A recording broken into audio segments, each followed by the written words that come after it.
आज आमच्या लग्नाला 10 वर्ष पूर्ण झाली. एकमेकांसोबत एवढी वर्ष कशी पटापट निघून गेली कळालेच नाही. आमचे अरेंज मॅरेज 2015मध्ये मला बघायला आले. त्याच्यानंतर 9 फेब्रुवारी 2016ला साखरपुडा झाला आणि मग 24 एप्रिल 2016ला लग्नाच्या बंधनात बांधले गेलो. त्याच्यानंतर एका वर्षानंतर 2017मध्ये कोणीतरी दोघात तिसरा येण्याची चाहूल लागली आणि मग 17 जानेवारी 2018ला आमच्या आयुष्यात एक गोड परी आली.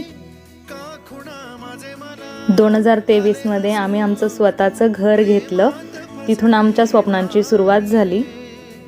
या 10 वर्षामध्ये खूप काही उतार चढाव आले. 2 ते 3दा मेडिकल एमर्जन्सीज आल्या, पण एकमेकांच्या साथीने त्यालाही सामोरे गेलो आणि ते दिवसही पार पडले. त्याच्यानंतर 2025मध्ये आम्ही आमच्या जुन्या गाडीला टाटा बाय बाय करून नवीन गाडी घेतली. इथून पुढचं आयुष्यसुद्धा आमचं आरोग्यदायी आणि आनंददायी असो हीच बाप्पाच्या चरणी प्रार्थना.